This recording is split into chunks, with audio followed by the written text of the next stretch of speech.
Hello' ছাত্ৰ-ছাত্ৰীসকল, মই পৰিস্মিতা টিউটৰিয়েললৈ সকলোকে স্বাগতম জনাই আজিৰ ভিডিঅ'টো আৰম্ভ কৰিবলৈ লৈছোঁ। আজি আমি চাওঁ এটা চলকযুক্ত ৰৈখিক সমীকৰণৰ এইটো থাৰ্ড পাৰ্ট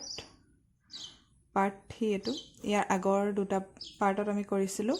কিদৰে সমাধান কৰিছিলোঁ আৰু কেইবাটাও অংক কৰিছিলোঁ। আৰু দুখন কিতাপৰ আধাৰত কৰিছিলোঁ, এখন SCRT আৰু এখন শংকৰদেৱ শিশু বিদ্যা নিকেতনৰ অষ্টম শ্ৰেণীৰ যিখন গণিতৰ কিতাপ সেইখনৰ পৰা। আজিও আমি তাৰে দুইখন কিতাপৰ আধাৰতে 5টা অংক লৈছোঁ। এই 5টা অংক সমাধান কৰিম আৰু তোমালোকে চাই ল'বা দুইখন কিতাপৰ পৰা যোনে যিখন স্কুল বিদ্যালয়তে পঢ়া সেইখন কিতাপৰে চাই ল'বা আৰু নিয়মবিলাক একেই, সংখ্যাবিলাকহে বেলেগ থাকিব। এতিয়া চাওঁ আহা। এটা উদাহৰণ লৈছোঁ 4x + 5 / 3 + 2x = 3/2 আছে। এই দুইটা এতিয়া আমি কি কৰিম, প্ৰথমে বৰ্জ্য পূৰণ কৰিম। বৰ্জ্য পূৰণ কৰিলে চলকটো এইটো পক্ষত আছে। এতিয়া আমি প্ৰথমে 2ৰে 2 পূৰণ 2 × 4x + 5 কৰিম, 3 × 3 + 2x কৰিম। এতিয়া আমি এই দুটা পূৰণ কৰি এতিয়া ব্ৰেকেটৰ ভিতৰত এইটো 2ৰে এইটো পূৰণ কৰিলোঁ, 3ৰে এইটো পূৰণ কৰিলোঁ। এতিয়া পূৰণ কৰিম। এতিয়া চোৱা 2 × 4 8x + 2 × 5 10, 3 × 3 9 + 3 × 2 6x। এতিয়া আমি চলকটো বাওঁপক্ষলৈ আনিম। বাওঁপক্ষলৈ আনিলে 8x আছে, এইফালৰ পৰা 6xটো এইফালে বাওঁপক্ষলৈ আনিলে কি হ'ব, পক্ষান্তৰ কৰিলে মাইনাছ হৈ যাব কাৰণ প্লাছ আছিলে। এতিয়া এইফালে 9 আছে সোঁপক্ষত আৰু এইফালে +10 আছে, +10টো সোঁপক্ষলৈ পক্ষান্তৰ কৰিলে হ'ব -10। সমাধান কৰিলে 2x হ'ব আৰু এইফালে -1 হ'ব। এতিয়া xৰ মানটো এনেকৈ কৰিবলৈ হ'লে কি হ'ব, ইয়াৰ লগত 2 ইনটু হৈ আছে, ইয়াত 2টো ডিভাইড হৈ যাব। এতিয়া x = কিমান, -1/2। এতিয়া 2 নম্বৰটো উদাহৰণ চোৱা, n/6 - 2/3 আছে, এইফালে সোঁপক্ষত আছে n/3 + 5/6 আছে। এতিয়া এইটো চলক আছে। এতিয়া কি চলক থকা দুটা আমি বাওঁপক্ষলৈ নিম। n/6 এইটো প্লাছ আছে, মাইনাছ হ'ল n/3, এইফালে 5/6 মাইনাছ আছিলে, সোঁপক্ষলৈ নিলোঁ, প্লাছ হ'ল 2/3। এতিয়া আমি প্লাছ কৰিম। 6 আৰু 3 লসাগু 6 6ক এবাৰেই n হ'ব, -3ৰে 6ক 2 বাৰ,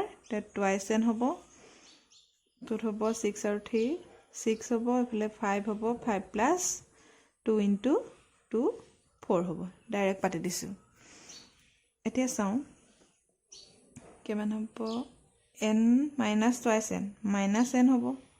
টুৱাইচ nৰ পৰা n গ'লে -n/6, এইফালে 5 + 4 9 6 হ'ল। এতিয়া চোৱা আমি বৰ্জ্য পূৰণ কৰিম। বৰ্জ্য পূৰণ নকৰিলে আমি 6 এইটো 6 কাটিও দিব পাৰোঁ, তথাপি আমি সেই তেনেকৈ নকৰোঁ, এনেকৈ কৰোঁ। বৰ্জ্য পূৰণ কৰি দিলে -6n হ'ল আৰু 9 × 6 হ'ল। এনেকৈ কৰিব পাৰোঁ, ডাইৰেক্ট 9 × 6 পূৰণ কৰি দিব পাৰোঁ, নকৰিলেও এনেকৈও থাকিব পাৰে। n = কিমান হ'ব, 9 × 6, ইফালে -6ৰে পূৰণ কৰি দিলোঁ, 6ৰে 6ক কাটি দিলোঁ, 1 হ'ল, এতিয়া কি হ'ব 9 -9 হ'ল। n = -9। এতিয়া আমি এটা ডাঙৰ অংক লৈছোঁ। এইটোত চাওঁ গোটেইকেইটাতে চলক আছে, গোটেইকেইটা চলক যিহেতু আছে, গোটেইকেইটা পদতে চলক আছে। এতিয়া আমি কি কৰিম, প্ৰথমে বাওঁপক্ষ প্লাছ কৰি ল'ম, তাৰপৰা সোঁপক্ষটো প্লাছ কৰি দিওঁ। এইটো মাইনাছ আছে, মাইনাছ কৰিম। এতিয়া চাওঁ এইফালে 2 আৰু 5 আছে, 2 আৰু 5ৰ লসাগুটো হ'ব 10, 2ৰে 10ক 5 বাৰ, 5 × x - 4, মাজত প্লাছ চিন, 5ৰে 2 বাৰ, 2 × 36 - 22। তাৰপিছত এইটো পক্ষত সোঁপক্ষটো একে হ'ব, 3 আৰু 2ৰ লসাগু ল'লোঁ 6, 3ৰে 6ক 2 বাৰ, 2 × 26 - 5 -3 × x - 3। এতিয়া আমি কি কৰিম, পূৰণ কৰিম। পূৰণ কৰি ল'ম। যিখিনি ওপৰখিনি তলৰখিনি তলৰটো একে থাকিব 10 এতিয়া 5 into x 5x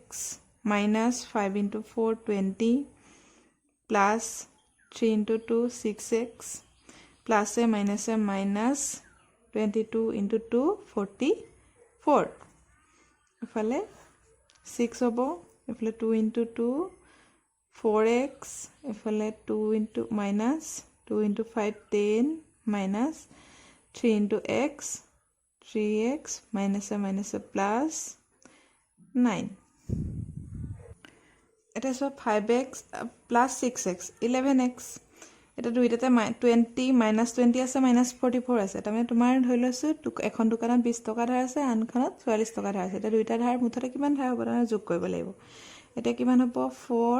4 plus 2 6 64 এফালে হ'ব 4x minus 3x আছে তে কি হ'ব x হ'ব minus 10 আৰু 10 plus 9 আছে তে minus 1 হ'ব divided by 6 এটা সৰু হৈ আহি আছে নে ক্ৰমান্বয়ে আহি আছে এতিয়া আমি কি কৰিম চাও এটা বৰ্জ্য পূৰণ কৰো বৰ্জ্য পূৰণ এটো পূৰণ এটো পূৰণ মানে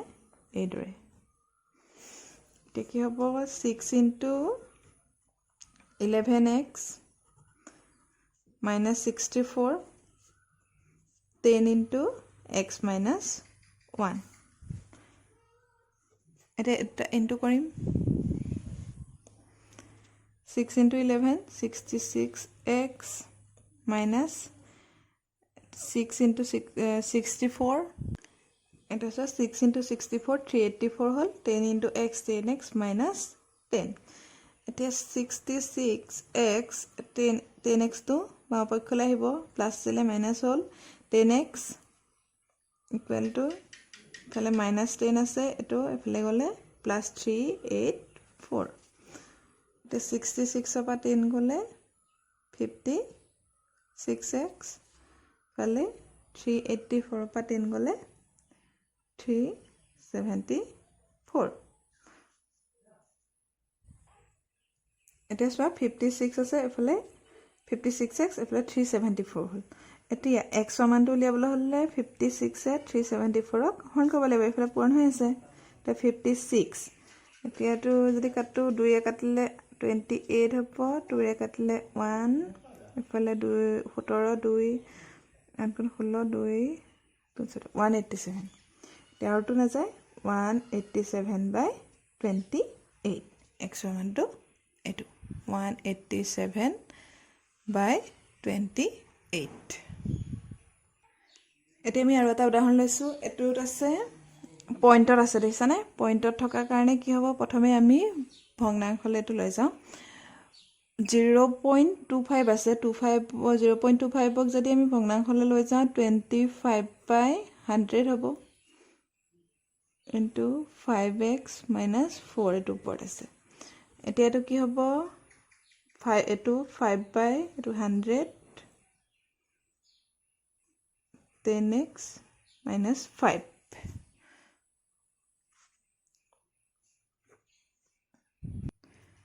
এতিয়া চাও হা তলত 100 টো থাকক এতিয়া পূৰণ কৰো 25 এটো পূৰণ হৈ আছে যেহেতু ওপৰতে আছে 25 into 5x কিমান হ'ব 25 into 5 125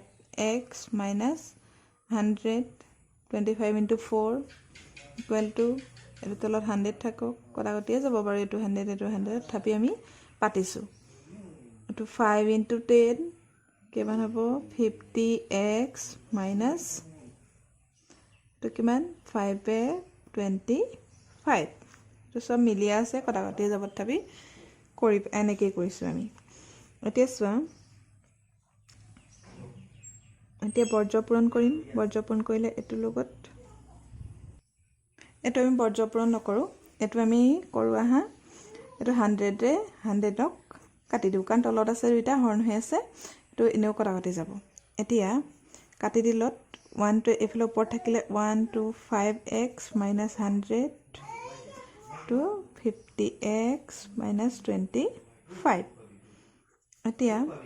125x ইফালে 52 ইফালে লৈ আহিলে 50 হ'ব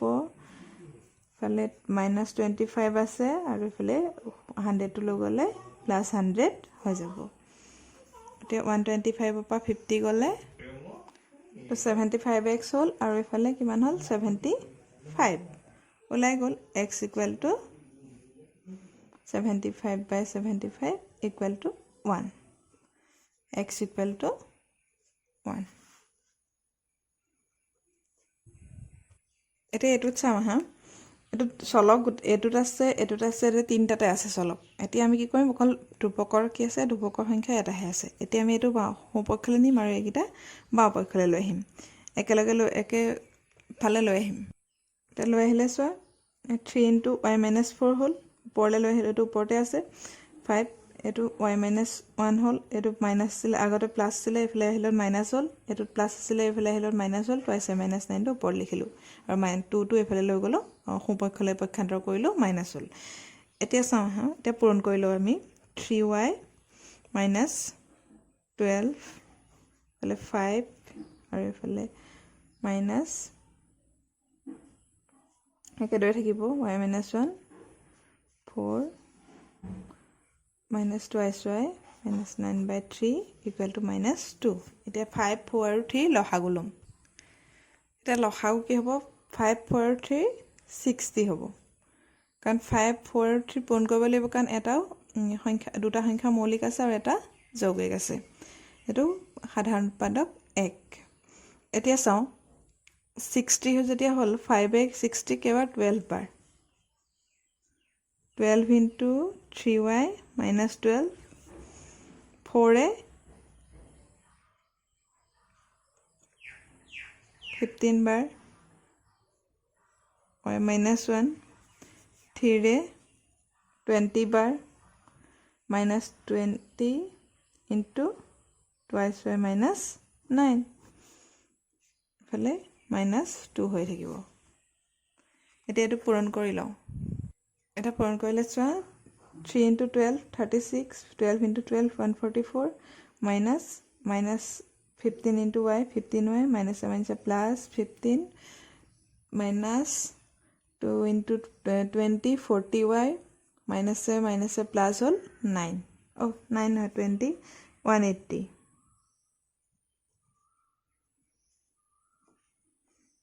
হ'ল এতিয়া আমি পূৰণ কৰ এটো বৰ্জ্য পূৰণ কৰোঁ এটা বৰ্জ্যপন 60 into 2 কৰিলে 120 হ'ল -120 হ'ল এতিয়া এটো আমি একেলগ কৰিম 36y আছে -15 আছে -40y আছে এতিয়া এটো প্লাস কৰিলত কি হ'ল 15 + 40 55y হ'ল এটো দুটাটা যেটো মাইনাস ছিল এটা প্লাস দুটা একেলগ কৰিলো 195 হ'ল 15 + 180 এতিয়া আমি মাইনাস কৰিম এটো কৰিলত 36 - 55y কৰিলত -19y হ'ল আৰু -195 ৰ পৰা 144 মাইনাস কৰিলত 51 হ'ল এফালে 120 আছে এতিয়া আমি এটা কি কৰিম এতিয়া আমি ধ্ৰুৱকটো এফালে সোঁপক্ষলৈ পক্ষান্তৰ কৰিম -120 এফালে গলে -51 হ'ব এতিয়া চোৱা -19y এফালে হ'ল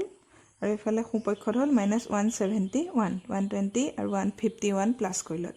এতিয়া y = কি হ'ব 19 এফালে হৰণ কৰি দিলো হৰণ কৰিলো -19 মাইনাসে দুইটা প্লাগ কাটা কাটি গ'ল প্লাস হ'ল 171/19 হ'ল 119 171 ক জানি কি চাও হা কেবাৰ যাব 9 বাৰ দিলো 9 9 গুণ 81 ইফালে 8 হ'ল 9 গুণ 9 8 17 মিলি গ'ল এটা কি হ'ব 9 হ'ব y = 9 আজি ভিডিওটোত এই পাঁচটা অংক কৰিলো মই তোমালোকৰ যদি মোৰ ভিডিওটো ভাল লাগে চাই লাইক কৰিবা শেয়াৰ কৰিবা সহপাঠীৰ লগত আৰু চেনেলটো সাবস্ক্ৰাইব কৰি থবা ইয়াৰ পাছৰ ভিডিওটোত মই ৰৈখিক